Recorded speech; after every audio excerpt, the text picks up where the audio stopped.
Bonjour, bienvenue dans Ténor du droit. Aujourd'hui, je reçois Céline Leroy, associée chez Height Advisory, en charge de la pratique Financial Expertise et Dispute Resolution, et également expert judiciaire, avec qui on va parler du Covid et de l'exécution des contrats en droit français.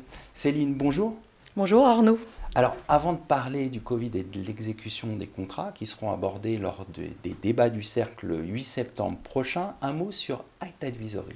Alors, Height Advisory est un cabinet de conseil financier opérationnel qui intervient sur tous les sujets de transactions, de restructuration, de transformation et d'ingénierie financière pour les dirigeants, les banques, les investisseurs en France et à l'international. Height Advisory, aujourd'hui, c'est 510 collaborateurs, 66 associés. On est implanté, on a 11 bureaux en propre, implantés dans 6 pays. Et on a aussi un réseau de exactement, pour être précis sur les chiffres, 160 membres qui s'appelle Height International et qui regroupe 3600 professionnels. Au sein de cette practice et au sein de ce cabinet, il y a la practice donc, Dispute Resolution and Financial Expertise que je dirige depuis 2011. Et justement, quelle est la fonction de cette pratique ? Alors cette pratique, en fin de compte, est née de la volonté en 2011 de créer une équipe dédiée qui soit totalement orientée vers la résolution et l'accompagnement des entreprises dans la recherche d'une solution optimale dans des précontentieux, contentieux, claims, que ce soit sur des transactions ou que ce soit sur de l'opérationnel quotidien des entreprises ou que ce soit sur des entreprises en difficulté. Il faut savoir que l'équipe a aujourd'hui 10 ans d'existence, qu'elle est reconnue en France et à l'international, puisqu'on est dans le Tier 1 de classement français. On est aussi classé dans le Who's Who Legal en tant qu'expert financier et en tant qu'expert en damages, donc évaluation de préjudice. Et c'est vrai que cette expérience nous amène aujourd'hui à avancer et vouloir proposer une solution toujours plus orientée en termes de valeur ajoutée et de service aux clients, ce qui fait qu'aujourd'hui, le département est renommé Financial Expertise and Dispute Resolution au lieu de Litigation pour justement insister sur ce côté valeur ajoutée et promouvoir cet apport. Quelle est l'actualité du cabinet ? L'actualité du cabinet, c'est très clairement aujourd'hui, sur notre ligne de métier, ce repositionnement sur un discours très clair sur cette recherche de valeur ajoutée et cet apport d'une résolution. Je n'ai pas honte de dire qu'on est aujourd'hui, le département, non pas un centre de coûts comme on peut le penser lorsqu'on parle de contentieux, mais vraiment un centre de cash et de résolution opérationnelle de conflits.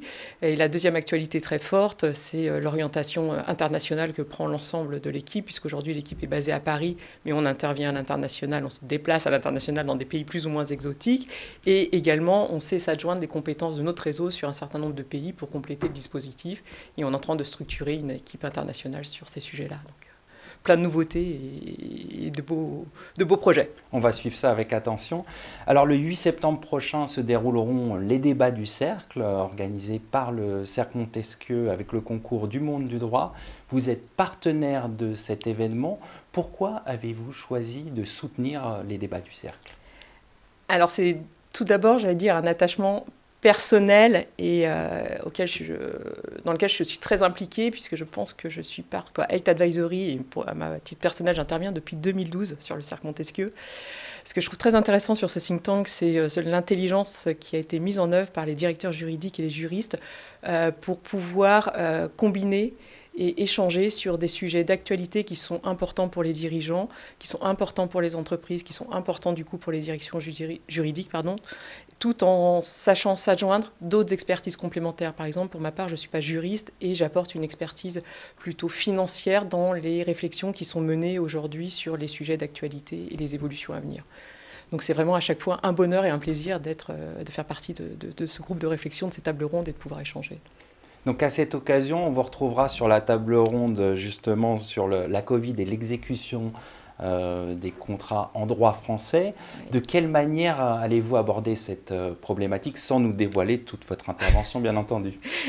C'est parfait. Alors je pense que tout d'abord, ça va être un échange qui va être très riche et enrichissant vu les participants à la table ronde. Peut-être qu'on y reviendra ensuite et je vous laisserai les présenter, mais du coup, les profils sont divers et donc vont permettre d'apporter un éclairage un peu différent. Ça, c'est le premier élément.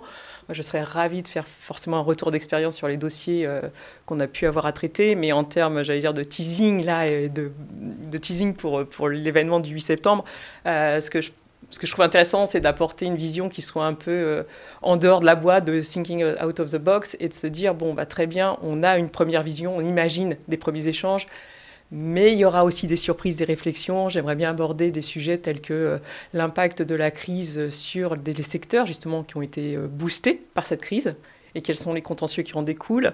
Deuxième sujet qui me paraît intéressant, ça va être l'impact des aides versées et quelles seront les conséquences en termes de contentieux. Et pourquoi pas, si on va plus loin dans les réflexions et si le temps nous le permet, de aussi également réfléchir en tant qu'expert financier et spécialiste en évaluation de préjudice, du traitement de l'impact de la crise dans les évaluations de préjudice, dans le cadre de contentieux qui ne sont pas liés à la crise, justement.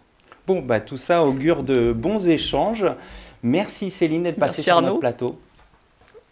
Alors, un mot avant de conclure pour rappeler les autres intervenants à cet atelier donc sur la Covid et l'exécution des contrats en droit français seront également présents donc Paul-Louis Netter, président du tribunal de commerce de Paris, Stéphanie Smat-Pinelli, directrice juridique chez Orano, et les débats seront animés par Mathieu Guérino, qui est membre du Cercle Montesquieu et qui exerce au sein de la direction juridique de Servier.